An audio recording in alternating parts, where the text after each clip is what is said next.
아시다시피 서울시정은 국가에 거의 비견할 정도로 대규모로 다양한 분야를 포괄하고 있습니다.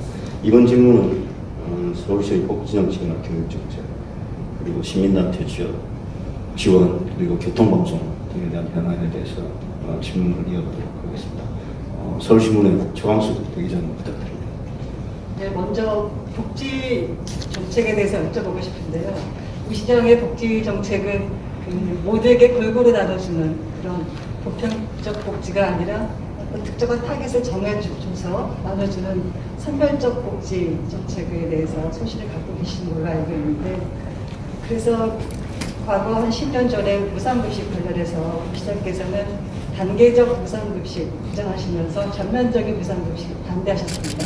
그 주장을 관철하기 위해서 주민투표까지 하려고 하셨고요. 근데 시간이 지나서 10년이 됐는데 우리 시장께서는 지금 청년교통수당이라는 현금성 지원 사업을 이제 하고 계시는데, 그 시민들이 좀 어리둥절하는 분들이 좀 계셔요. 아, 우리 시장의 그 복지 행보, 복지 철학, 복지 소신이 10년 강산이 변하면서 바뀐 거냐, 어떤 거냐 궁금해하시는 분이 많은데 답변 주시기 바랍니다. 예, 참 그 질문이 나올 걸 예상을 했었습니다. 사실 이상을 추구해야 되지만 정치인은 늘 현실에 발을 딛고 이상을 추구해야 되지요. 그렇지 않으면 정치인으로서 생존이 되지 않습니다. 그렇다고 해서 하늘만 바라보고 이상만 추구하는 정치인은 몽상가죠. 또 너무 현실만 추구하면 정치인이 아니라 정치꾼이라는 평가를 받게 됩니다. 당선되는 게 지상 목표인 생계형 정치인이 되고 말이죠. 그 균형을 찾기가 매우 어렵습니다. 오세훈은 정치를 하는 이유가, 저는 어려운 사람 돕기 위해서 정치한다고 습관처럼 얘기합니다. 많이 알려져 있지 않은 비화인데요. 10년 전에 마이클 셰라든이라는 세계적인 복지학자가 있습니다. 개인 발달 계좌라고 해서 미래형 복지 정책을 창안하신 아주 유명한 복지 전문가인데요. 그분이 저하고 1시간 동안 지상 대담을 하고 나서 나가면서 혼잣말로 우리 복지국장한테 Your mayor is crazy about welfare. 당신들 시장 완전 복지에 미쳤구만. 이런 얘기를 하고 자리를 떴다는 이야기가 회자된 적이 있습니다. 저는 정치인 오세훈의 존재의 이유는 세계 10위권의 경제 대국으로 성장한 대한민국의 발전의 그늘에 가려진 소외되고 어려운 분들 잘 보듬고 챙기는 것이 본연이라고 생각합니다. 저의 존재의 이유라고 생각합니다. 그렇게 해서 만들어진 것이 10년 전에 서울시에서 그물망복지였습니다. 서울형 그물망복지. 처음 듣는 분들도 많으실 거예요. 근데 이건 복지하는 분들한테는 아주 유명한 이야기입니다. 서울형 그물망복지는 이렇습니다. 저소득층, 장애인, 어르신, 아동 청소년, 여성, 약자로 분류될 수 있는 분들을 가로축으로 하고, 주거복지, 생계복지, 교육복지, 의료복지, 문화복지, 이걸 가로세로 축으로 만들어서 촘촘히 그물망처럼 일정 소득 수준이 안 되는 분들은 모두 다 이 발전의 혜택을 누리겠다고 하는 저의 강력한 의지가 실린 복지의 종합 체계였습니다. 제가 무상급식에 과민한 반응을 보였던 이유는 제가 세웠던 이 하우상박의 완비된 복지체계가 무상급식 하나로 무너지기 때문입니다. 그래서 제가 그렇게 크게 반발했던 것이고요. 그래서 아시다시피 10년 세월 각고의 세월을 보냈습니다. 그리고 이제 다시 돌아왔습니다. 이번에 돌아와서 보니까 무상급식이 이제 완전히 정착되어 있더라고요. 그래서 돌아오면서 결심했습니다. 받아들이기로. 그래서 유치원 무상급식, 어린이집 급식 지원 다 제가 앞장서서 시작했습니다. 기왕 정착된 거 하자. 그러나 무상급식을 제외하고 다른 것들은 전부 하우상박입니다. 안심소득도 마찬가지고. 지금 말씀하신 청년 교통수당도 현금으로 주는 게 아니라 그 사람이 교통을 이용한 거에 20% 인센티브를 마일리지로 주는 겁니다. 절대 그냥 주지 않습니다. 또 청년 월세 지원도 시작했습니다. 월 20만 원씩 10개월인데요. 한시적으로 줍니다. 추가로 주지 않습니다. 이거는 어떻게 보면 현실을 수용한 정도 수준입니다. 이거 외에 모든 대학 수도 서울의 복지 체계는 중위소득 100%, 중위소득 80%, 중위소득 50% 이런 기준이 설정되어 있고 그 기준선 밑에만 혜택이 가도록 다 설계가 되어 있습니다. 설계가 복지 정책이 수십 개가 있는 거 아시죠? 그것들이 다 소득 수준이 다 정해져 있습니다. 그러니까 큰 틀에서의 원칙은 지켜지고 있다는 거. 그러나 청년들이 너무너무 힘들어하고 미래를 정말 암울하게 생각하기 때문에 청년 지원에 관한 그런 원칙을 조금은 허물었다. 이렇게 설명드리겠습니다. 네, 코로나 사태가 장기화되면서 굉장히 다들 어려움을 겪고 계시지만 특히 말씀하신 것처럼 취약계층이 굉장히 그 소득계층이 양분화되면서 굉장히 어려움을 겪고 있습니다. 그래서 취약계층에 대한 복지가 굉장히 중요한 이제 과제로 떠올랐는데 그래서 서울시에서는 7월부터 안심소득 시범사업을 이제 실시하는 걸로 알고 있습니다. 근데 이 안심소득 부분이 그 시장님도 반드시 이걸 성공시키겠다고 모두 말씀에서 강조를 하셨는데 그 대상이 너무 작은 거예요. 500명밖에 안 되니까 여기에 선정되신 분들은 이거 로또 맞았다라고 말할 수 있습니다. 그래서 이거 역차별 논란이 있는데 이에 대해서는 어떻게 생각을 하십니까? 예, 이제 이게 시범 사업이죠. 3년 예정으로 합니다. 3년씩 할 필요도 사실 없는데 충분히 깊이 있게 하겠다고 합니다. 시범 사업을 하는 취지는 이런 겁니다.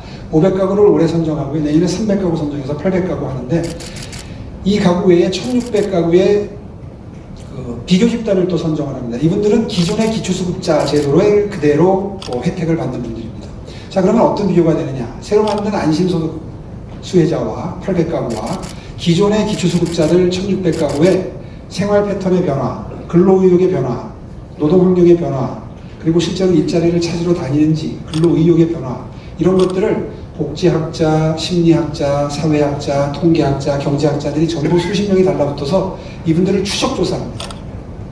이렇게 해서 기존의 복지제도의 가장 큰 단점인 국가에서 복지 혜택을 받게 되면 근로의욕을 오히려 감퇴시키는 이런 부작용이 가장 큰 문제 아닙니까? 어느 나라는 그것이 가장 큰 문제거든요. 그런데 안심설계는 절묘하게 설계가 되어 있습니다. 이렇게 되어 있습니다. 일을 안 하고 못해서 덜 버는 분들한테 많은 혜택이 가는 게 사실입니다. 하우상박이니까요. 현금 지원이 많이 갑니다. 그런데 재미있게도 본인이 번 거에 비해서 부족한 거를 일정선 밑에를 다 채워주는 게 아니라 50%만 채워줍니다. 그렇게 되면 그래프를 그리면 본인이 번 것과 서울시가 혹은 중앙정부가 도와주는 부분을 합산한 것을 따지면 일을 많이 한 쪽이 몇 푼이라도 더 가져갑니다. 이해가 가시는지 모르겠는데요. 이 그래프를 보여드리면 쉽게 이해가 가는데 어쨌든 설계가 그렇게 돼 있어서 근로의욕을 상실하는지 이런 시스템 하에 근로의욕이 감퇴되는지를 추적조사하게 됩니다. 저는 성공을 확신합니다. 인간은 이기적인 동물이고요. 한 푼이라도 도움이 되면 일을 합니다. 기초수급자에 한 번 선정되면 그 다음부터 일 안 합니다. 조금이라도 더 벌어서 돈을 벌게 되면 기초수급자에서 탈락하거든요. 그래서 기초수급자 제도는 영원히 그 수혜자를 기초수급자 대열에서 묶어두는 역기능이 너무 큰 그런 부작용이 있거든요. 안심소득은 그런 부작용이 전혀 없습니다. 그래서 추적 조사를 하는 겁니다. 베를린도 소득 실험이 시작됐고 미국의 소득보장 네트워크 10수개 도시가 기본소득, 안심소득, 절충형 이런 걸 실험을 시작했는데요. 그 네트워킹이 전부 함께 협업을 해서 추적조사하기로 했습니다. 세계적인 실험이 서울시에서 시작되는 셈이고요. 저는 욕심이 생겼습니다. 3년 동안 실험하고 그 다음에 평가해서 다음 정도에나 시작할 수 있게 설계가 되어 있었는데요. 윤석열 정부의 2년쯤 지나서 제안을 해볼 생각입니다. 물론 전제는 2년 뒤에 총선에서 승리해야 됩니다. 우리 당이 다수 의석이 되고 난 다음에 윤석열 정부 중반쯤에 제안을 해서 아마 이것을 받아들여 주시게 된다면 역사의 길이 남는 큰 업적이 되지 않을까 싶고요. 그래서 실험 기간을 3년으로 설계한 걸 2년 내에 중요한 결과는 다 나올 수 있도록 좀 서둘러 볼 생각입니다. 그렇게 해서 전 세계 유례 없는 복지 실험이 대한민국 수도 서울에서 성공할 수 있도록 하겠고요. 이게 왜 서울에서 하는 것이 의미가 있느냐 하면 복지학자들이 다른 나라들은 소득 파악이 제대로 되지 않는데요. 우리나라 정도 되니까 일부 자영업자 제외하고는 거의 다 소득 파악이 있고 그 월급 생활자, 봉급 생활자들은 정확하게 되는 셈이고요. 이게 가능한 나라, 그리고 IT가 발전한 나라이기 때문에 실험이 가능하고 매우 정교하게 성공적인 실험을 할 수 있다는 거거든요. 기대해 주십시오. 이 실험이 성공하면 명실공히 제가 1호 공약으로 내놓은 저소득 취약계층 보호 4종 세트, 안심소득, 서울런, 임대아파트 보급화, 의료 지원, 이 네 가지가 대한민국의 복지 시스템을 완전히 바꿔놓게 될 겁니다. 근데 시장님 말씀 그 계획은 좋은데요. 문제는 재원입니다. 예산 문제인데요. 지금 시범 사업을 하니까 소규모로 해서 적은 예산이 들어가지만 전면적으로 확대를 한다. 이렇게 되면 다른 문제거든요. 뭐 근로의욕의 상실이다 이런 부분은 두 번째 문제고, 과연 이거를 지속 가능하게 가져갈 수 있는 복지 사업인가, 이 부분에 대해서 굉장히 회의적입니다. 예, 이게 제일 문제죠. 감당 가능하도록 만들 수 있습니다. 결국 재원은 그 수혜자의 폭을 중위소득 100%로 할 거냐, 중위소득 80%로 할 거냐, 중위소득 50%로 할 거냐, 어디를 수혜 대상으로 자르냐에 따라서 재원이 많이 달라지겠죠. 지금 서울시가 소득 실험을 하는 중위소득 85%까지 혜택을 준다고 보고 서울시에서 전면 시행하게 되면 약 7조 정도가 추가로 들어갑니다. 서울시의 1년 예산이 44조입니다. 내년 뒤면 금방 50조가 될 텐데요. 복지에 이미 예산의 40~50%가 쓰이고 있습니다.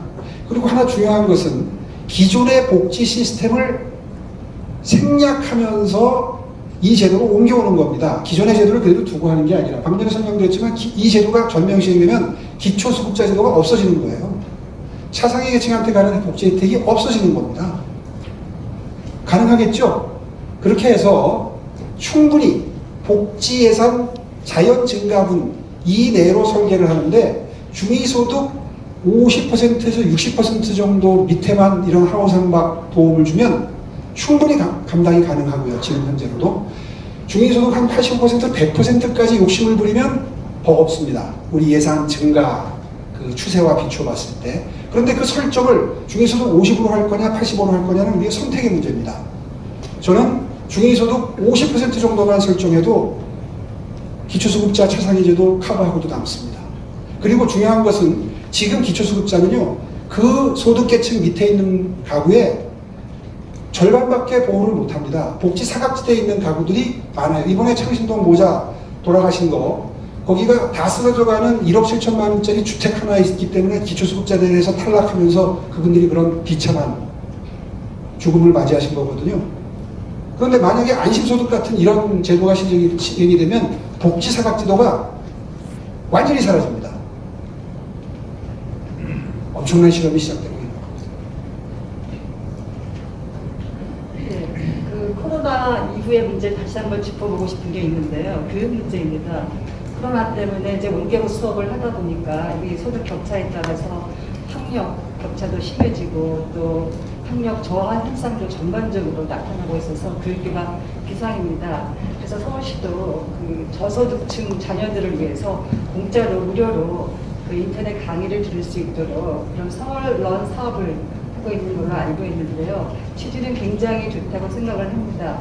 하지만 일부에서는 이게 특정 업체, 교육업체하고 너무 고가로 사업 계약을 맺었다. 그래서 그 업체에 특혜를 줬다. 그래서 이거 사교육 시장만 배부르게 한 거 아니냐. 또 반면에 그 교육 효과는 너무 미미하다. 예산이 투입 대비해서 효과는 별로 검증이 되지 않았다라는 비판도 있습니다.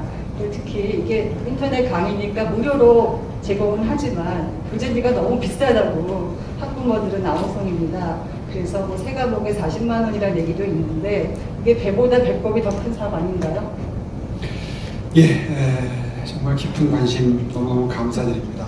오늘 제가 지금 받은 질문은 시의회에서 작년 하반기에 정말 경로를 벌였던 민주당 시의원님들이 훨씬 많으시잖아요. 그분들이 정말 결사적으로 못하게 방해를 했던, 저항을 했던 사업을 진행시키는 과정에서 경론을 벌였던 주제입니다. 결론적으로 말씀드리면 문제될 게 전혀 없고 오히려 자부심을 가질 만한 프로그램이다. 이렇게 설명을 드리겠습니다. 잘 익숙치 않은 분들을 위해서 잠시 제도를 설계한 배경을 말씀드리면, 사교육의 필요성을 인정하고 사교육을 받고 있는 학생의 비율이 3이 넘습니다. 이미 공교육은 그 정도로 무너져 있죠. 엊그저께 스승의 날 다시 태어나도 스승을 할 것이냐 물어보니까 29.9%가 다시 한다 이렇게 답변을 할 정도로 정말 이 스승의 길에 대한 회의가 깊습니다. 그런 상태에서 학력 격차를 해소하려면 사교육을 활용하는 방법이 가장 효율적인데 명분에서 밀립니다. 공교육을 활용해야 되는데요. 이제 그 논쟁이 벌어졌던 거죠. 그러다 보니까 이런 디테일까지 이제 공격을 받게 됐었습니다. 다 극복했습니다. 실제로 학원들이 이 프로그램이 너무 저소득층을 위해서 좋은 역할을 한다는 거에 동의해서 굉장히 싼 가격에 계약을 해줬고요. 정말 인기 있는 우리가 꼭 모시고 싶었던 학원, 정말 학생들이 듣고 싶어하는 무슨 아이스크림 모라는 학원이 있는데 거기가 좀 비쌌어요. 그래서 시의회에서 많이 질타당했습니다. 그래서 협조를 구해서 앞으로 좀 싸게 해주기로 계약이 됐는데요. 이런 비용 같은 건 충분히 감당 가능합니다. 교재비가 비싸다고 하는데 서울시가 지원하면 됩니다.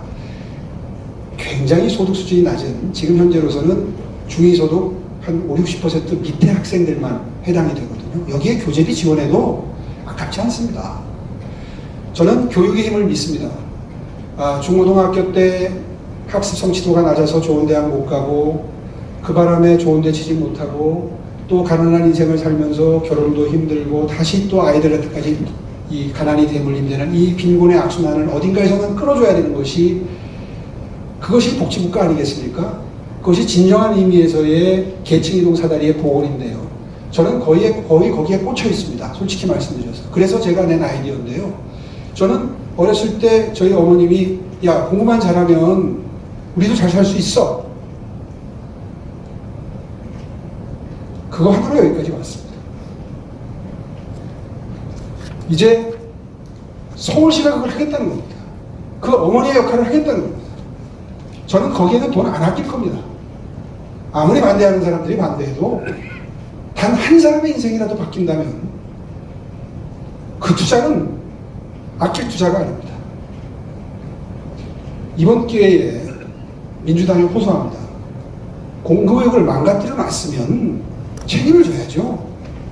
왜 사교육에 의존해서 학력 격차를 해소하겠다는 것에 대해서 명분을 가지고 반대를 합니까? 저는 이 사업은 앞으로도 투자를 늘려갈 겁니다. 중위소득 50%에서 60%, 80%, 100%까지는 올려야 된다고 생각하고요. 지금 현재 사교육에 돈을 쓰는 고소득층의 경우에는 월 500만 원, 1000만 원도 씁니다. 저소득층은 10만 원도 쓰지 못합니다. 이런 나라가 공평한 나라입니까? 가난의 대물림을 그러면 어떻게 고칠 겁니까? 저는 이 제도 가장 효율적인 제도라고 생각을 하고요. 그런 의미에서 이번에 다시 일할 수 있게 해주신다면 적어도 빈곤의 대물림만큼은 반드시 막아내는 공정성을 만들겠다. 그래서 서울시의 모토가 공정도시, 다시 끼는 공정도시입니다. 반드시 교육격차 해소 최선을 다하겠습니다.